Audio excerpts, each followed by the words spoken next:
Shalom. First off, I want to give all praise, honor, and glory goes to Yahweh, Bahashem, Yahweh Shai, Bahashem, Makakadash. Double honor to the elders and apostles of the great millstone who rule well.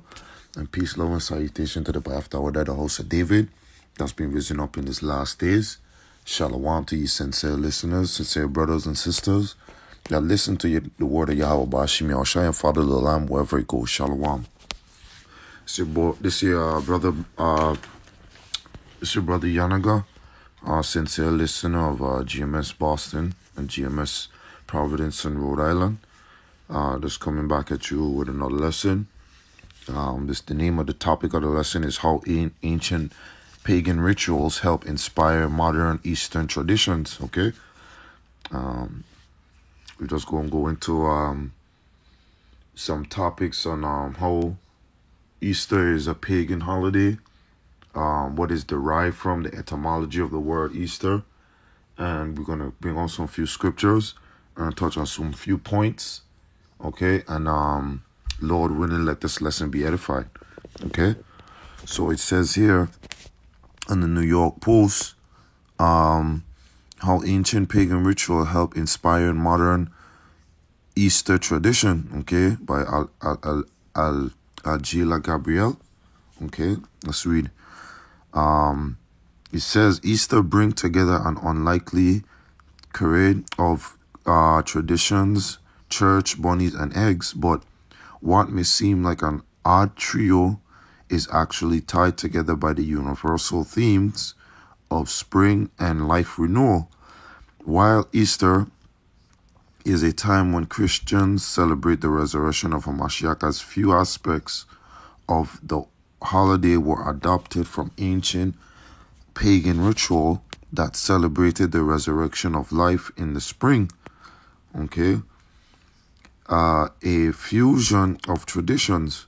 For Christians, Easter has always been about celebrating the central miracle of Hamashiach's death and resurrection. So it's been an important date in the Christian calendar, really going back to the very earliest days of Christianity, said Andrew Hahn. And the head of the historians team at English Heritage, the heritage organization covering England within the UK. But of course, what we now know, Salaki, is the Easter has a lot of pagan origin. That's right. Okay, and that's the truth. Okay, continuing, so it comes from a lot of traditions that are much earlier than Christianity itself. Okay, much of that comes from Easter's theme of resurrection, but rather than seeing resurrection through a Christian lens, believers of pagan religion focus on the natural world and celebrated when the world resurrected in the spring. This has been celebrated by people for thousands of years. Okay, and that's right. Okay, it's been going on for a very long time. Okay, continuing a long time before Christianity, Hahn said, the pre-Christian world is full of lots of stories about resurrection and springtime. For example, 2,000 years before Hamashiach, the Sumerians had a tradition around the goddess Ayana. Okay, and we're not supposed to be worshiping women. The scripture talks about worshiping woman. Okay, whenever you hear the word goddess is referring to a so-called woman entity of higher power. Okay, we're not supposed to be worshiping the God of Yahushai's mom. Okay, supposed to worship or give reverence to Yahweh Bashim Yahushai. Okay, continuing, she descended into the underworld during winter, and once winter ended, she was brought back to life. Rebirth is very central to traditions, going right back to the very early days of civilization. Han said, The story is going through all these different religions that have this idea of rebirth in the spring, and which is very, very closely linked to the Christianity traditions. Here are a few examples of how Christians and pagan elements came together to form the Easter holiday we know today. Okay, what's in the name? Okay, the name Easter may have pagan origin, although quite a few people think of it being linked to the Hebrew word Pashak or Passover. There's also a tradition in Northern Europe that it's linked to a pagan springtime goddesses, Ostre. Okay, hold on, let me see how to pronounce that word.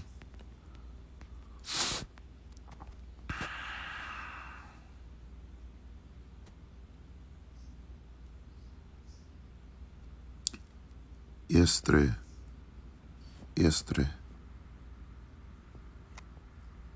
Okay. Esther. Okay, let's continue. Hannah said, okay, she is basically celebrating during the spring at the spring equinox. First documented in the 8th century, Eostre was celebrated during the spring equinox and is associated with some familiar Easter traditions that have lasted to this day. Even the humble hot cross bun, Hannah said, you would think that obviously has this Christian association because of its association with the cross of simply symbolizing the crucifixion of a Mashiach. Now, hot cross buns, I think those are like leaven, unleavened. No, leaven bread, I think. Yeah, bread. So we're not supposed to be eating unleavened bread. Okay, if it's a Passover, you're supposed to keep the Passover properly. Okay, so let's continue. But also that the pagan god Eustace had buns that were marked with a cross to celebrate the 4 seasons on the 4 primary phases of the moon.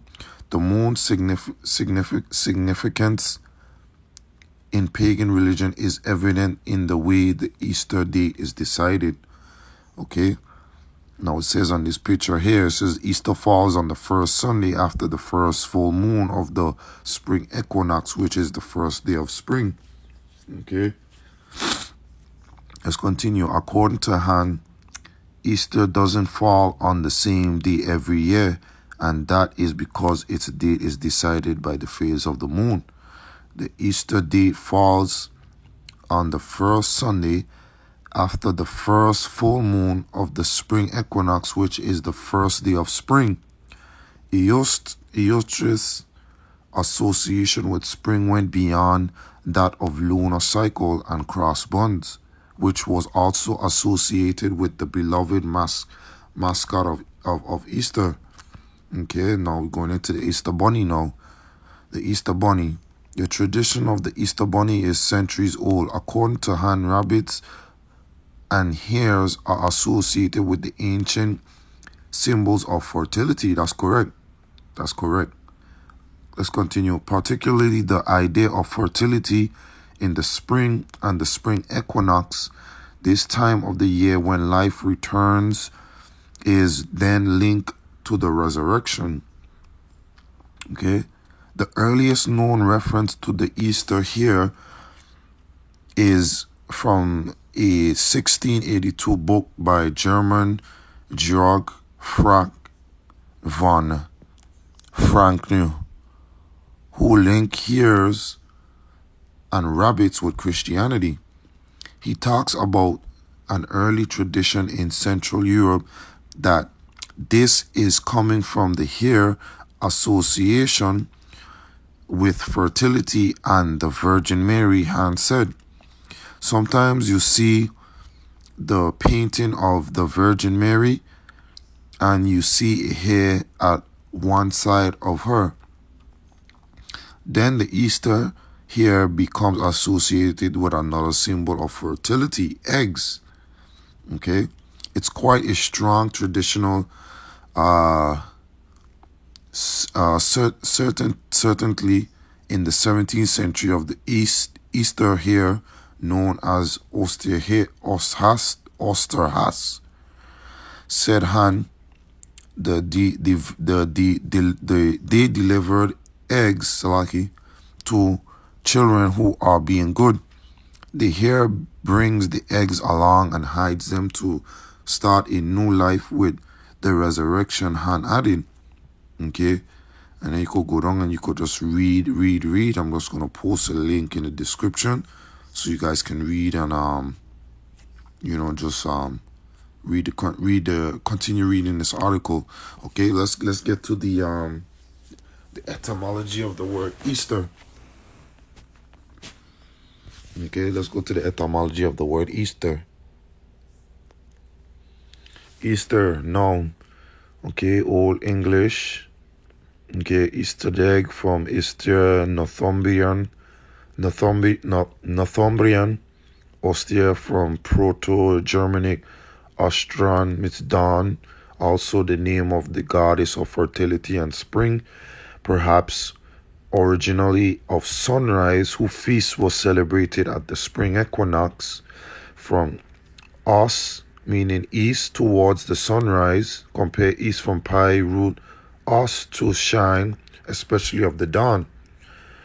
Okay, Bideg says Anglo-Sax Christians adopted her name, and many of the celebrator practice for the mass of Christians, of Hamashiach's resurrection. Almost all neighboring, okay, languages use invariants. Okay, let's go down to what it says. Easter Bunny attested by 1904 in children's lesson. Easter Rabbit is by 1888. A paganist custom of Easter seems to have grown popular in the 1900s century. In the 1900s. Before that, they were limited to German immigrants. Okay, if the children have no garden, they make nests in the woodshed, barns, or house. They gather colored flowers for the rabbits to eat, that they may lay colored eggs. If they be a garden, the eggs are hidden singly in the green grass, boxwood, or elsewhere. On Easter Sunday morning, they whistle for the rabbit, and the children imagine that they see him jump the fence. After church on Easter Sunday morning, they hunt the eggs, and in the afternoon, the boys go out in the meadow and crack eggs or play with them like marbles, or sometimes children are invited to the neighbors to hunt eggs. Okay, Easter, a wind from the east, and Easter known a Christian celebration of the resurrection of Hamashiach, celebrated on the Sunday, okay, following the first full moon after the vernal equinox. Okay, so it's saying here that the goddess of fertility. Okay, and I'm gonna get another research link. Okay, let's start at okay. This is Easter in let me see, in German.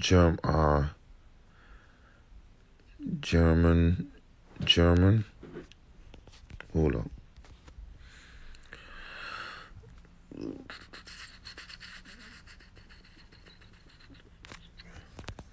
Bear with me real quick. Okay. Yeah. Germany, goddess of Germany, goddess of fertility. Okay. Okay, so it says a Western, starting down here, it says a Western Germanic spring goddess, okay? Spring goddess. We're not supposed to, like I said, we're not supposed to be worshiping any goddess but Yahweh Bashim Shai, okay? And it says that it's linked to, I think, it says Peshach. Hold on, let me go back to the article again. It says, let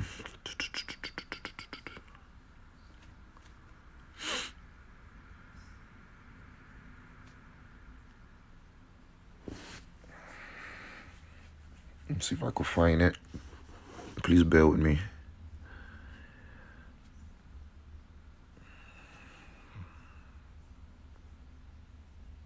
I think I passed it.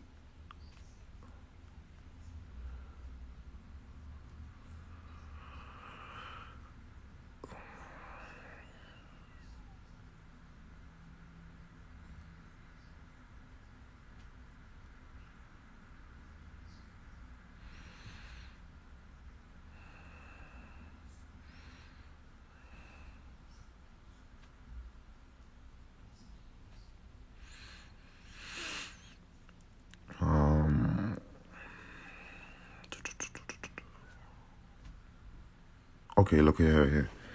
Although quite a few people think of it being linked to the Hebrew word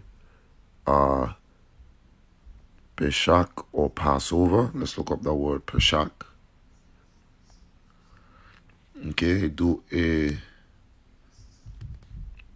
Jewish term for the Passover festival. Okay.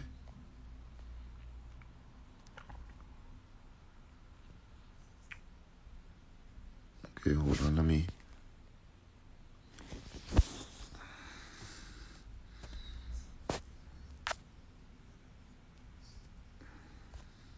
see.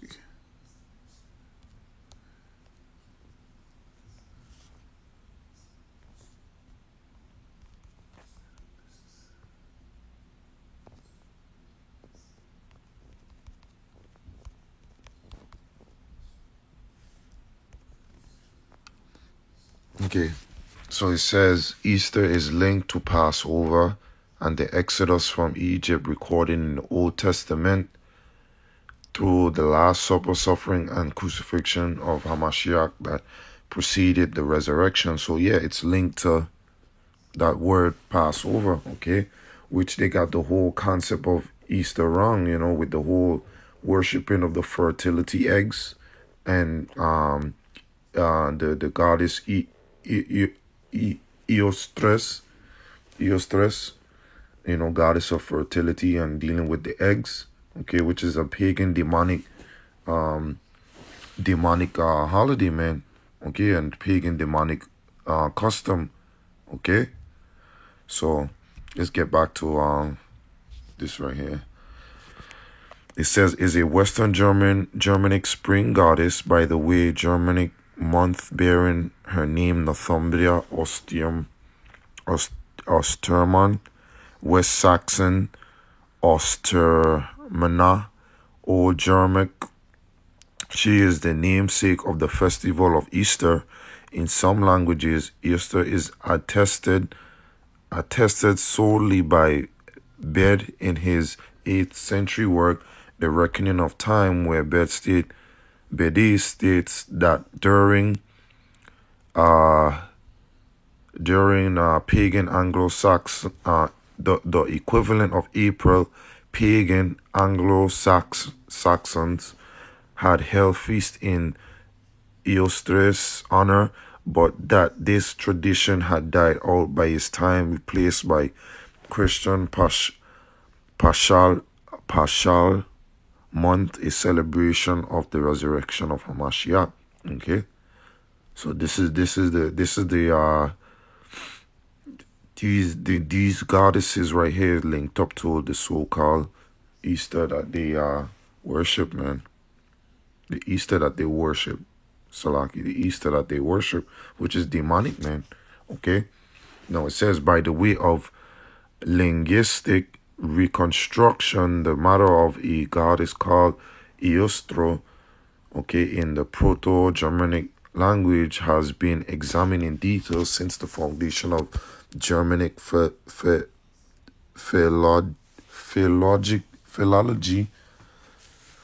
in the 19th century by scholar Jacob Grimm and others, as the Germanic language descend from Proto-Indo-European, okay, historical linguists have traced the name of a Proto-Indo-European goddess of the dawn, okay, from which descend from the common Germanic divinity at the origin of Eostre,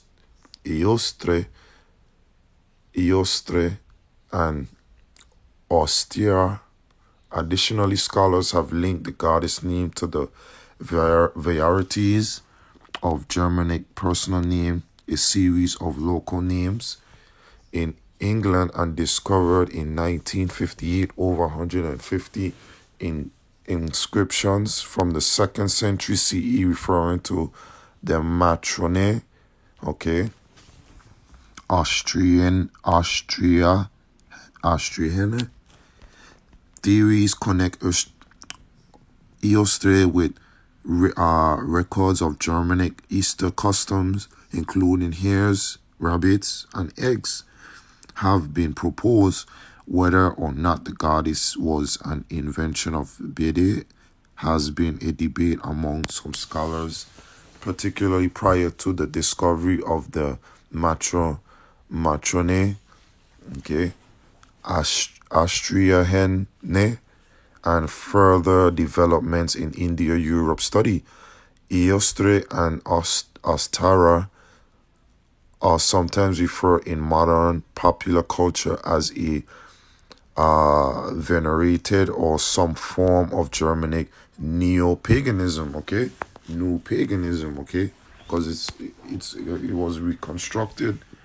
It's still a pagan custom, but it was just reconstructed, okay? So this is the reason why you guys can't be worshiping this holiday called Easter, man. Okay, it's a pagan holiday. Okay, so now let's bring on some scriptures. Okay, let's go to Leviticus 23 and 4. 23, 4 to 8. It says, the Heavenly Father says, these are the feasts of the Lord, even holy convocation, which ye shall proclaim in their season. Okay, let's look up the word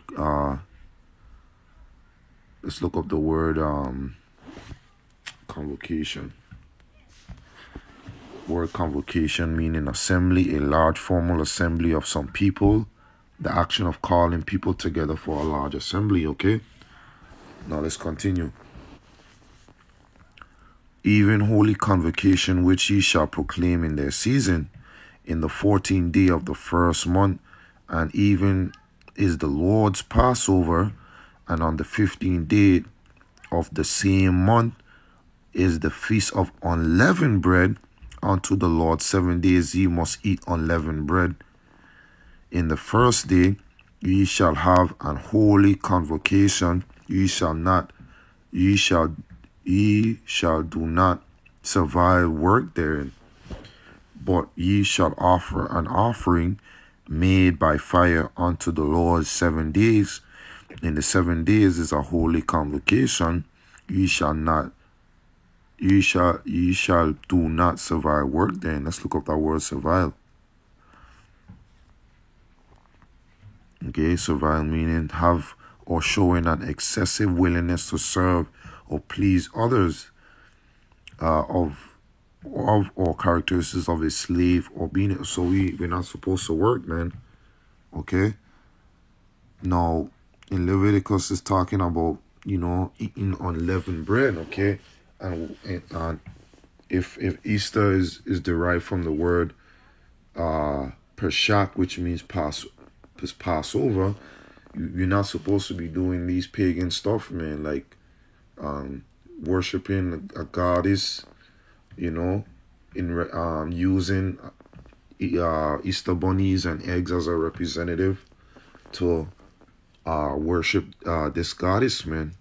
Okay, this is a pagan holiday, man. Okay, the Passover is supposed to be a solemn assembly.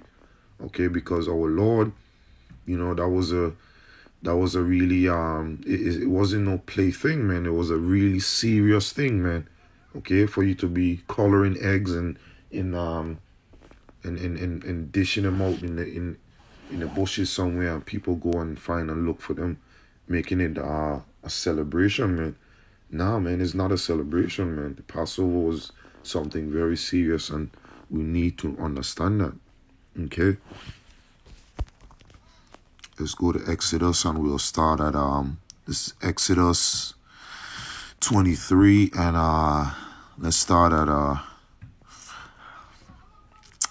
the 14th verse. It's Exodus 23 and 14. It says, 3 times thou shalt keep the feast unto me in the year.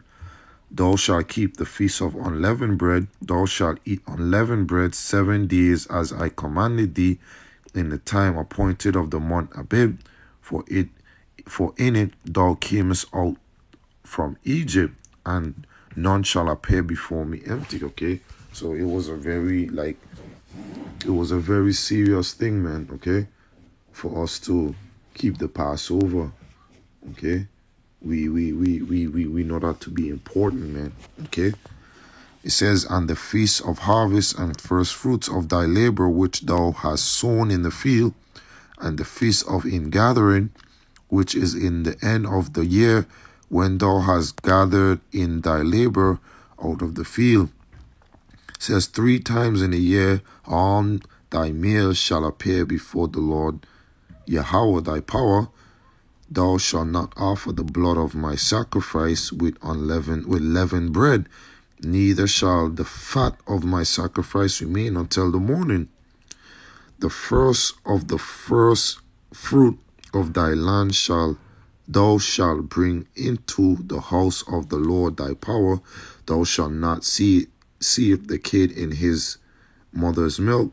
Behold, I send an angel before thee to keep thee in the way, and to bring thee into the place which I have prepared. Beware of him, and obey his voice. Provoke him not, for he will not pardon your transgressions, for my name is in him. But if thou shalt indeed obey his voice, and do all that I speak, then I will be an enemy unto thy enemies, and an adversary unto thy adversaries. Okay, so we're supposed to keep the Passover, man. Okay, keep the Passover and keep it correctly. Okay, so I just want to end it off there. You know, hopefully this lesson was edifying. Okay, I'll leave a link to this description right here in the description box, and to this right here in the description box. So, okay, first off, I want to give all praise, honor, and glory to Yahweh Ba'ashem Yahushai, Ba'ashem Makakadash, double honors to the elders, apostles, like Great Millstone, who will. Peace, love, and salutation to the Ba'afta, with that the house of David, that's been risen up in this last day. Shalom to you, sincere brothers and sisters that's listening. I follow the Lamb wherever it go. Shalom.